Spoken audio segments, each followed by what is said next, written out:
Bismillahirrahmanirrahim. Dear students, Assalamu alaikum. We are back with lecture number 29. I am Shahzad Ahmed Malik and I am teaching you CSC 371 Database Systems 1. Let's start with the summary of previous lecture. In our previous lecture, we covered the normalization process and we covered the prerequisite for normalization in our earlier lecture, that was the functional dependencies and some types of functional dependencies, and we identified how basically these functional dependencies are identified and what is the relationship and what are the different types of functional dependencies. In our previous lecture we discussed the normalization process and we applied this process with an example of the dream home case study, and we discussed in detail that we have several different normal forms and each normal form has certain conditions, and then we validated each relation against these normal forms to validate or verify that it is not violating that particular normalization form. We also studied or learned how to basically remove those violations if they exist for a particular normal form. We discussed in detail about the first normal form, how basically the two approaches exist to convert a relation from an unnormalized form to a normalized form. Then we talked about the second normal form by removing the partial dependencies from a relation. We transform that relation into a second normal form, and likewise the third normal form is basically obtained by removing the transitive dependencies within that particular relation. Okay, let's start with our new chapter, that is chapter number 14, Advanced Normalization. Inference rules for functional dependencies. The complete set of functional dependencies for a given relation can be very large. Keep in mind कि जो complete set है functional dependencies का, that is sometimes very large. मसलन आप उनको identify करें तो वो एक बहुत बड़ा set बन जाता है, और बाज़ औक़ात relations अगर बड़े हैं तो और ज़्यादा वो बड़ा हो सकता है. तो you have to look for an approach that you can reduce this set to a manageable size. Need to identify a set of functional dependencies represented as X for a relation that is smaller than the complete set of functional dependencies represented as Y for that relation, and has the property that every functional dependency in Y is implied by the functional dependencies in X. कि मसलन आपने किसी तरीके से उसे जो है कम करना है कि उस सेट को मैनेजेबल साइज में लेकर आना है. Next rule is the set of all functional dependencies that are implied by a given set of functional dependencies X is called the closure of X, written as X plus. जब हम कोई भी deduce करते हैं कि मसलन हमारे पास कुछ फंक्शनल डिपेंडेंसीज दी हुई होंगी, उसकी मदद से हम फिर कुछ और भी हम खुद से इम्प्लाई कर सकते हैं कि अगर ये फंक्शनल डिपेंडेंसी है तो इसका मतलब है कि ये भी पॉसिबल है, एंड सो ऑन. तो इसको हम क्लोजर ऑफ एक्स कहते हैं, and it is represented as X plus. इसको लिखा जाता है. A set of inference rules called Armstrong's axioms specifies how new functional dependencies can be inferred from given ones. तो अगेन आपने कुछ इनिशियल फंक्शनल डिपेंडेंसीज आइडेंटिफाई कर ली basic वाली, तो उनके ऊपर आप ये जो एक्सियोम्स हैं इनको अप्लाई करके आप खुद से कुछ और नई उसके अंदर आप जो है डिड्यूस कर सकते हैं। और इसको ही हम थोड़ा सा देखेंगे कि इसको कैसे किया जाता है। Let A, B and C be subsets of the attributes of the relation or Armstrong axioms are as follows। तो सबसे पहले आप देखें हमारे पास क्या आ जाता है, रिफ्लेक्सिविटी। ठीक है, तो इसके अंदर बताया गया है if B is a subset of A then A determines B, or you can say that B is functionally dependent on A। तो इसको मैं एक एग्जांपल के थ्रू एक्सप्लेन करता हूँ। हम लोग ड्रीम होम के स्टडी की बात करें तो उसके अंदर आपका एक स्टाफ रिलेशन था। तो यहाँ पे जो आपका बी एट्रीब्यूट है इसको मैं एज अ स्टाफ नेम ले रहा हूँ, और आपका ये जो ए एट्रीब्यूट है इसको मैं स्टाफ नंबर कह रहा हूँ। तो अब आप ये कह सकते हैं कि staff name is a subset of staff number, then staff number determines staff name, और staff name is functionally dependent on staff number. Second one is augmentation. If A determines B, then A comma C determines B comma C. अब augmentation को मैं थोड़ा सा explain करता हूँ। मैं कहता हूँ कि स्टाफ नंबर जो है वो डिटरमिन करता है स्टाफ की पोजीशन को, तो मैं उसके साथ स्टाफ नेम लेफ्ट साइड पर भी ऐड कर दूं और राइट साइड पर भी ऐड कर दूं। इट मींस वो उन दोनों को डेफिनेटली डिटरमिन करेगा, still it is the true.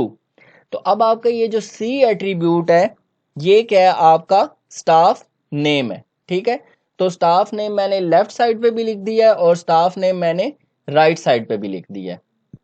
Next is transitivity.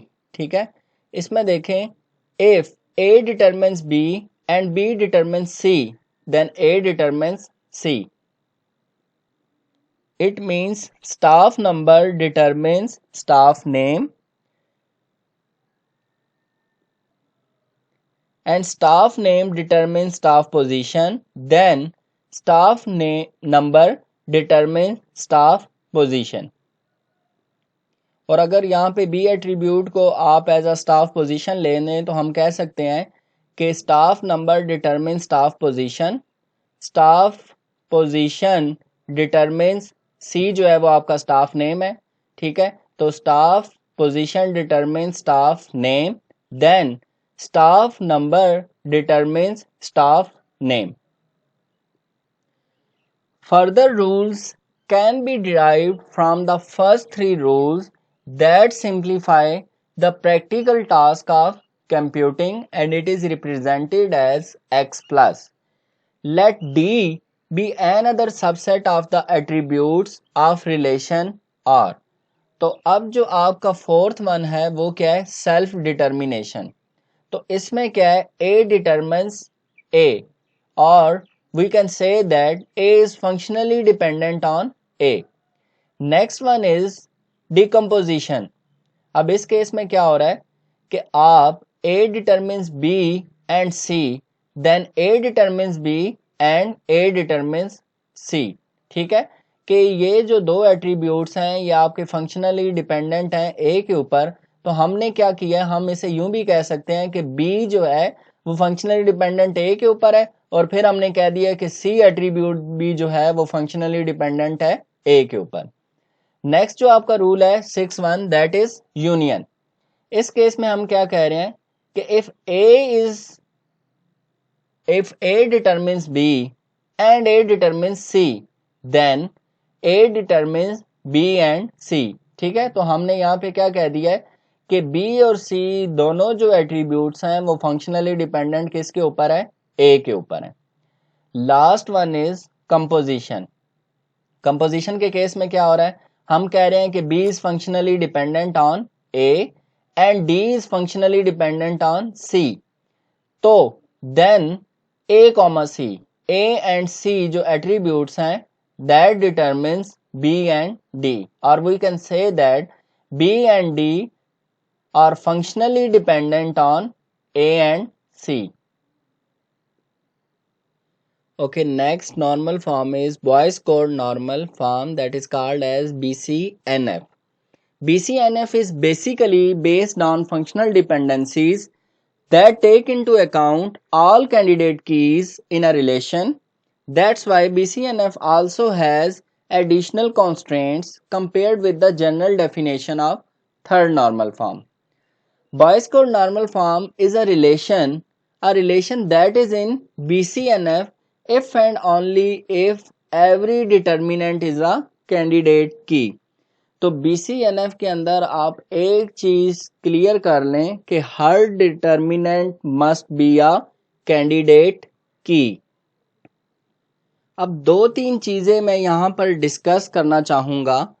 पहली इंपॉर्टेंट बात कि कोई भी रिलेशन, मतलब पहले हमने देखें कि नॉर्मल जो प्रोसीजर हमने फॉलो किया था, तो पहले हमने क्या किया था, फर्स्ट नॉर्मल फॉर्म में लेकर गए थे, फिर हम सेकंड नॉर्मल फॉर्म में लेकर गए थे, सेकंड नॉर्मल फॉर्म से थर्ड नॉर्मल फॉर्म में लेकर गए।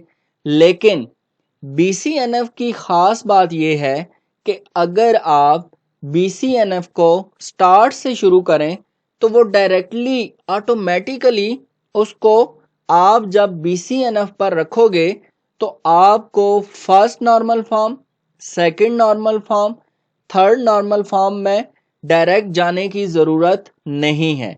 अगर आप इसकी कंडीशन पर गौर करोगे तो ये कंफर्म हो जाएगा कि वो थर्ड नॉर्मल फॉर्म में भी है और BCNF में भी हो जाएगा। मतलब वो स्टेप्स आपके सारे ओमिट हो सकते हैं अगर आप इस BCNF को डायरेक्ट अप्लाई करते हो अपने रिलेशंस के ऊपर। दूसरी दो इंपॉर्टेंट बातें ये हैं कि जो भी रिलेशन जो थर्ड नॉर्मल फॉर्म में है तो वो ज़रूरी नहीं है कि वो BCNF में भी होगा, लेकिन मेजॉरिटी केसेस में होगा कि जो रिलेशन आपका थर्ड नॉर्मल फॉर्म में है वो BCNF में भी है, लेकिन सारे नहीं। लेकिन इसका रिवर्स जो है वो ये है कि अगर कोई रिलेशन BCNF में है तो ये मस्ट है कि वो थर्ड नॉर्मल फॉर्म में भी होगा। तो मतलब ये एक और आपको बड़ा क्लियर डिस्टिंक्शन पता होनी चाहिए कि अगर कोई भी जो आपका रिलेशन है दैट इज इन BCNF तो कंफर्म है कि वो थर्ड नॉर्मल फॉर्म में भी होगा, और अगर थर्ड नॉर्मल फॉर्म में है तो वो सेकंड में भी है और फर्स्ट में भी है। लेकिन एक रिलेशन थर्ड नॉर्मल फॉर्म में है तो वो ज़रूरी नहीं है कि वो BCNF में भी हो। Difference between third normal form and BCNF is that for a functional dependency A determines B.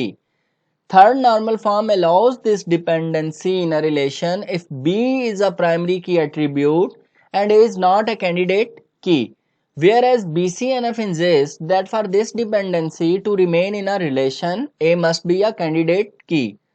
Every relation in BCNF is also in 3NF. ठीक है, तो ये पॉइंट आपको क्लियर हो गया है कि जो रिलेशन BCNF में होगा ये मस्ट है कि वो थर्ड नॉर्मल फॉर्म में भी है, लेकिन इसका हरगिज मतलब ये नहीं है कि जो रिलेशन थर्ड नॉर्मल फॉर्म में है वो BCNF में कन्वर्ट हो चुका है। Violation of BCNF is quite rare. The potential to violate BCNF may occur in a relation that it contains two or more composite candidate keys if the candidate keys overlap, that is have at least one attribute in common. जी अब हम इस BCN normal form को example के through explain करते हैं। यहाँ पे देखें हमारा क्लाइंट इंटरव्यू का रिलेशन है जिसके अंदर हमारे ये 5 एट्रीब्यूट्स हैं, client number, interview date, interview time, staff number and room number, और ये हमारे पास 4 फंक्शनल डिपेंडेंसीज हैं। फंक्शनल डिपेंडेंसी 1 को आप देखें तो उसके अंदर ये हमने as a primary key set कर लिया client number and interview date. इसी तरह फंक्शनल डिपेंडेंसी 2 को देखें तो ये हमारी कैंडिडेट की है और फंक्शनल डिपेंडेंसी हमारी 3 जो है वो भी कैंडिडेट की है, लेकिन जो फंक्शनल डिपेंडेंसी 4 है वो हमारी कैंडिडेट की नहीं है। तो it means there is a possibility there might be some hidden redundancy जो फिलहाल हमें नजर नहीं आ रही। अब इसमें अगर आप देखें तो एक ख़ास बात, मसलन फ़र्ज़ करें स्टाफ नंबर SG5 जो है इसका रूम नंबर चेंज करना है। ठीक है, ये जो आप देख रहे हैं स्टाफ नंबर SG5, इसका अगर हमने रूम नंबर चेंज करना है तो अब आप देखें कितनी जगह पर रूम नंबर चेंज करना पड़ेगा, 2 टपल्स में आपको चेंज करना पड़ेगा। ठीक है, तो मतलब again there exist some update anomalies. तो दूसरी हमारी जो कंडीशन थी कि हर determinant must be a candidate key, तो हम देखते हैं कि जो स्टाफ नंबर है, ये जो आपका स्टाफ नंबर है और इंटरव्यू डेट है, वो जो है कैंडिडेट की नहीं है। ठीक है, फंक्शन डिपेंडेंसी 4 के केस में वो कैंडिडेट की नहीं है। हमने 3 बार ये देखी कि ऐसा एट्रीब्यूट जो ओवरलैप कर रहा है, तो आप देखें इंटरव्यू डेट और स्टाफ नंबर जो है ये भी ओवरलैप कर रहे हैं। लेकिन आप इंटरव्यू डेट को ख़ास तौर पर देखें, इंटरव्यू डेट तो सब में मौजूद है। ठीक है, इंटरव्यू डेट फंक्शन डिपेंडेंसी 3 में भी है, 2 में भी है और 1 में भी है।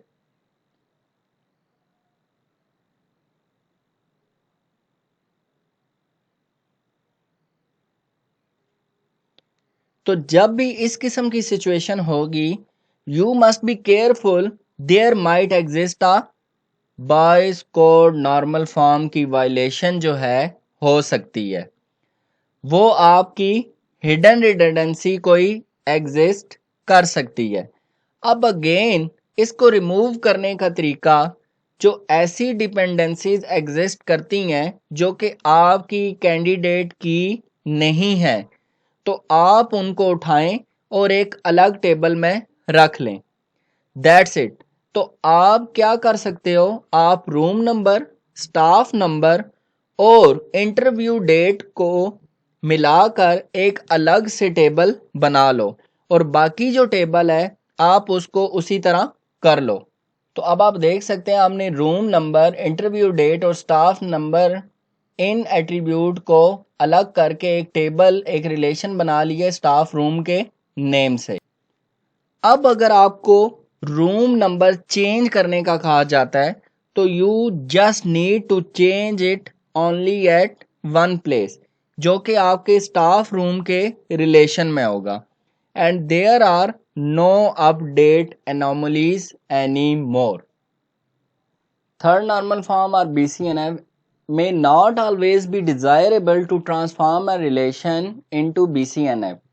For example, if there is a functional dependency that is not preserved when we perform the decomposition, that is, the determinant and the attributes it determines are placed in different relations. Example, loss of functional dependency 3 when client interview relation was transformed to BCNF. अब इसमें यह बताया जा रहा है कि जब आप क्लाइंट इंटरव्यू रिलेशन को डिकम्पोज कर रहे हैं BCNF में, तो वहां पे आपका क्या है, फंक्शनल डिपेंडेंसी 3 जो है वो लॉस हो चुकी है। अब इसका क्या नुकसान हो सकता है, अगर आपके टेबल आपस में इंटीग्रेट हुए हैं तो ठीक है, इस टेबल के अंदर तो कोई इंपैक्ट नहीं पड़ा, लेकिन फंक्शनल डिपेंडेंसी बाकी टेबल्स में भी एग्जिस्ट कर रही थी, तो अगर वो लॉस हो जाती है तो क्या दूसरे टेबल्स के ऊपर उसका कोई इंपैक्ट पड़ता है या नहीं। Decision about to stop at 3NF or progress to BCNF is dependent on the amount of redundancy resulting from the presence of FD4 and the significance of the loss of FD3। ठीक है, तो यहाँ पे यही बताया जा रहा है कि अब आप इस केस में थर्ड नॉर्मल फॉर्म के ऊपर ही अपनी नॉर्मलाइजेशन को स्टॉप कर देंगे, या अगर आप BCNF में जाते हैं तो उस केस में क्या आपकी फंक्शनल डिपेंडेंसी 4 तो एक्ट कर रही है, लेकिन जब आपकी फंक्शनल डिपेंडेंसी 3 लॉस हो चुकी है तो अब उसका इम्पैक्ट आपके डेटाबेस पे क्या पड़ेगा। ठीक है, तो इन चीज़ों का हमें बहुत सारा ख्याल रखना पड़ता है कि जब भी हम नॉर्मलाइजेशन करेंगे तो टेबल जब आपस में इंटीग्रेट हैं तो कोई भी अगर फंक्शनल डिपेंडेंसी लॉस हो जाती है तो क्या उसका इम्पैक्ट दूसरे रिलेशंस पर पड़ता है या नहीं, तो इन चीज़ों को आपने मद्देनज़र रखना होगा। Next is higher normal forms, और हायर नॉर्मल फॉर्म्स में आपकी दो नॉर्मल फॉर्म्स आ जाती हैं। First one is fourth normal form and second one is fifth normal form. Fourth normal form जो है वो क्या है, a relation that is in Boyce Codd normal form and contains no non trivial multi valued dependencies, कि वो relation जो आपके BCNF में है और उनके अंदर कोई भी non trivial multi valued dependency नहीं होनी चाहिए। फिफ्थ नॉर्मल फॉर्म आपका क्या है, a relation that has no joint dependency, ठीक है, वो रिलेशन जिसके अंदर कोई जॉइंट डिपेंडेंसी नहीं है वो आपका फिफ्थ नॉर्मल फॉर्म है। तो आई होप सो आज का लेक्चर आपको क्लियर हो गया होगा। फर्दर कोई क्यूरीज कोई क्वेश्चन है तो you are always welcome. Take care. अल्लाह हाफिज़।